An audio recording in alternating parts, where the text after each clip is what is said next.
دخل في علاقة غير شرعية مع أختو لمدة طويلة اللي نتج عليها حمل غير شرعي وحرام. العائلة ديالهم اللي كانوا في حالة صدمة قرروا يجهضوا الجنين وقدروا يزوجوا البنت لواحد الراجل آخر. ولكن هذا الذئب البشري اللي تيقول بلي كان تيبغي يخطو لدرجة كبيرة وبعد سنوات كتيرة اللي قضاها في الحبس، من ورا فاش خرج قتلو ختو أمو وباه وولد ختو اللي كان صغير بواحد الطريقة خايبة بزاف قبل ما يحرق الجثث ديالهم. خليكم معايا حتى لنهاية الفيديو باش تعرفوا قصة وحش بشري اللي قتل العائلة بالكامل لأنهم ما مشاوش معاه في الشهوات الشاذة ديالو. القصة بدات في سنة 1993 في واحد الأسرة مغربية عايشة بحال جميع الأسر العادية. الأب شيفور ديال الكار، والأم ما خداماش ربة بيت، وولدهم الصغير اللي كان في العمر ديالو 8 سنين. في الصيف ديال 1993 ولدت الأم واحد البنت باش تكمل السعادة ديال الأسرة. ولكن للأسف الأب دار واحد الأكسيدة خايبة وهو جاي من الخدمة وفقد القدرة على أنه يمشي، والشركة اللي كان خدام معاهم وقفوه على الخدمة لأنه ولا عاجز وما باقيش يقدر يسوق. في هاد الفترة الأسرة حاولت بجميع الطرق تعيش، ولكن الفلوس بداو تيتقاضاو. دازو من وراها بداو تيبيعو الفراش تاع الدار اللي حتى هو تقاضى. دازت السنة تقريبا على هاد الحال حتى ما بقاو القوم ياكلو. الحالة المادية ديال الأسرة بدات تتكرفس. هنا البنت الصغيرة بدات تتكبر شي شوية، وقررت الأم أنها تخرج تخدم وتخليها لخوها الصغير يقابلها. دازت سنوات على هاد الحال، وتعلق الدري الصغير بالأخت ديالو لدرجة كبيرة، لدرجة أنهم كانوا تيقولوا ليه في الأسرة بأنك أنت هو باه الحقيقي، لدرجة أنه كل شي في العائلة كانوا تيقول ليه بلي أنت هو باها وأمها. هاد العلاقة اللي كانت في البداية عادية بحال علاقة أي أخ كبير بالأخت ديالو الصغيرة. الأخ اللي كان الاسم ديالو علي وصل لسن 28 سنة وبداو دارهم تيصدوا عليه راسو باش صافي خصك تزوج، ولكن هو والو، كان تيقول لهم بلي حياته كاملة هي سنة واللي هي الأخت الصغيرة ديالو اللي كان في عمرها 18 سنة. العائلة كانت تتسحاب لهم فاش يقول هاد الهضرة بلسان أختو تتعني ليه كل شي بحال بنتو. ولكن علي كان عنده واحد الفكر آخر، وكان في علاقة غرامية محرمة مع أختو الصغيرة. ولكن حتى واحد ما فراسو. أختو الصغيرة اللي من نهار حلات عينيها في الدنيا لقاتو تتعدى عليها جنسيا، وما كانتش قادرة تحلف فمها أو تقول شي حاجة لشي واحد. حتى لواحد النهار جات الأم من الخدمة حتى تلقاها طايحة في الأرض سخفانة. جرات عيطات على طاكسي وداتها للسبيطار. خرج الطبيب اللي قال للأم بلي بنتك حاملة. الأم طاحت ما عقلاتش على راسها بالصدمة. كيفاش في عمرها 18 سنة وحاملة؟ وشكون هو اللي حملها؟ مشات عند بنتها وبدات تضربها وتقول لها شكون وإمتى وكيفاش.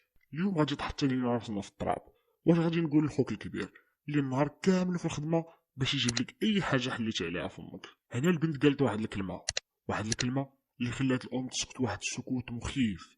قالت بلي تكرفس عليا هو خويا اللي تتقولي عليه با، وماشي غير دابا، سنوات هو تيتعدى عليا منين كان في عمري 4 سنين.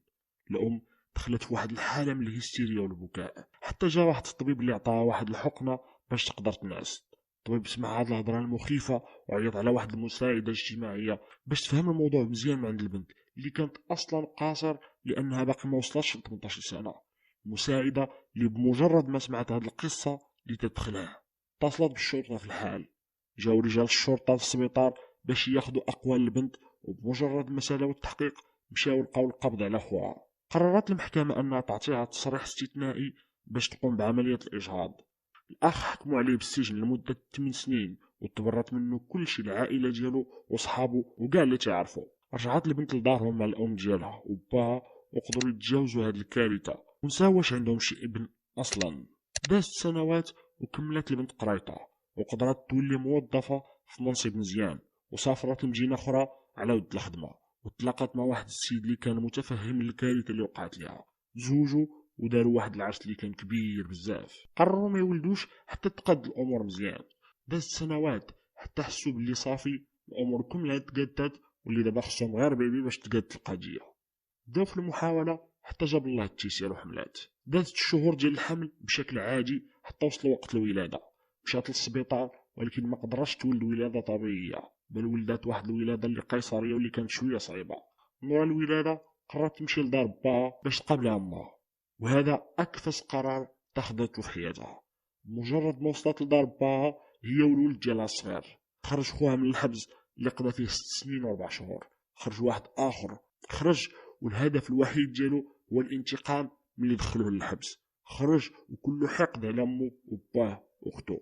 واخا هو المذنب الوحيد واللي يستاهل الاعدام اصلا ماشي غير الحبس، ولكن هو كان تيقول في راسو بلي السبب ديال هادشي اللي تيعاني منه هو الاسره ديالو، اللي كان بامكانها انها تسامحو وتدير بحال ما وقع والو، بحال الذنب اللي دار كان بسيط، ماشي اغتصاب الطفله اللي قاصر ولا هي اختو اصلا. فاش خرج من الحبس ما قالها لحتى واحد، وكان كل ليله تيمشي لحدا الدار وتبدا تيشوف كيفاش غادي يرتكب هاد الجريمه ديالو بلا ما يعاقب حتى واحد. واحد النهار بقى عاس حتى شاف راجل اختو، خرج بقى تابعو حتى تيكد بلي دخل لوطوروط صافي غادي يمشي للمدينه اللي ساكن فيها. هنا تيكد بلي كاين في الدار غير الام ديالو اللي كانت كبيره اصلا في العمر، وباه اللي معاق، واختو اللي فاتحه، ودري صغير اللي في عمرو 3 ايام، يعني ما غاديش يلقى حتى مقاومه. مشى شرا واحد الكميه كبيره من الاقراص المهلوسه وقراعي كبار ديال الشراب، كلا الكميه اللي كانت معاه كامله من الاقراص باش ما يحس بوالو. مشى دق، وبمجرد ما حلت ليه الام ديالو عطاها بواحد العصاره راسها حتى فقدت الوعي. دخل وكتف في باه اللي كان اصلا ما تيقدرش يتحرك اصلا. مشى جاب الاخت ديالو من البيت وولدها الصغير اللي كان في عمره غير 3 ايام. الغوات والطليب ديال العائله ديالو ما خلاوش يوقف هادشي اللي كان ناوي يدير. اغتصب الاخت ديالو بزاف ديال المرات قدام الام والاب ديالو، وفاش سال منها شرق ليها كرشها من البلاصه فاش ولدات بالعمليه القيصريه. هادشي كاملو قدام با وامو. موراها جاب ولد اختو اللي كان صغير بزاف وذبحو قدامهم من اللدن حتى اللدن. جاب باه حتى هو اللي ضربو 25 ضربه بالموس في اماكن متفرقه من الجسد ديالو. كملها بالام ديالو اللي قطع عليها راسها كاملو. ما كفاش هادشي اللي دار كاملو، هبط وجاب قراعي عامرين بليسانس اللي كان موجدهم في الدروج، وعمر الدار كامله بليسانس وشعل العافيه باش يخفي الاثار ديال الجريمه ديالو.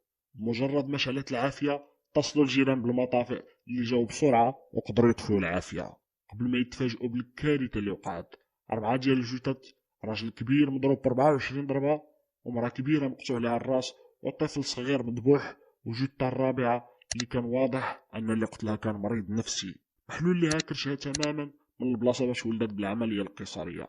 في البدايه شكوا في راجلها اللي كانوا تيقولوا بلي دار هاد الجريمه حيت شك في الخيانه ديال الزوجه ديالو، ولكن كان عنده دليل براءه وهو الشهاده ديال واحد رجل الدرك اللي قيد له مخالفه ديال السرعه في نفس اللحظه اللي وقعت فيها الجريمه. بداو رجال الشرطه في البحث على اي خيط باش يعرفوا شكون هو المجرم الحقيقي، ولكن والو. ولكن سبحان الله تقولوا بلي الروح عزيزه عند الله، وبسبب صدفه قدرت الشرطه تقبض على القاتل اللي كان مخبي في واحد الدار رايبه قريبه من مكان الجريمه بمداهمه عاجيه تيقوموا بها رجال الشرطه بحال الجيمه لهاد الاوكار بشكل روتيني، حتى تيتفاجئوا بواحد من دوك اللي قبطوا عليهم تيقول بلي هما اللي كانوا السبب وبلي كان باغي غير يتفاهم معاهم، ولكن هما ما بغاوش. فاش عمقوا التحقيق معاه لقاو بلي هو الابن ديال العائله اللي لقاوها مقتوله، كان في الحبس على جريمه اغتصاب ديال الاخت ديالو. المجرم اعترف بكل شيء وداتو الشرطه باش يعاود يمثل الجريمه، وفي محاكمه اللي ما كانش حتى محامي قادر يترافع معاه فيها حكمت عليه المحكمه حضوريا ونهائيا بالاعدام. الاعدام اللي ما كاينش في المغرب، اللي غادي يتحول في النهايه المؤبد، والمؤبد اللي غادي يتحول في النهايه ل20 سنه. هذا الوحش من فاش قتل 4 ديال الارواح بريئه غادي يقدر يخرج من الحبس وغادي يعيش حياه عاديه طويله. في نظركم واش الحكم بالاعدام خصو يرجع في المغرب او لا؟ خليو لينا الاراء ديالكم في التعليقات. وهكا نكون وصلنا لنهايه قصه اليوم اللي هي قصه من الخيال وما عندهاش حتى علاقه بالواقع، واي تشابه بينها وبين الواقع فهي مجرد صدفه لا اكثر ولا اقل. ولا عجبتكم ما تنساوش ديروا جيم وتبارطاجيوها مع اصحابكم باش توصل اكبر عدد ممكن من الناس، وتشتركوا في القناه بطبيعه الحال. الى اللقاء في حلقه جديده.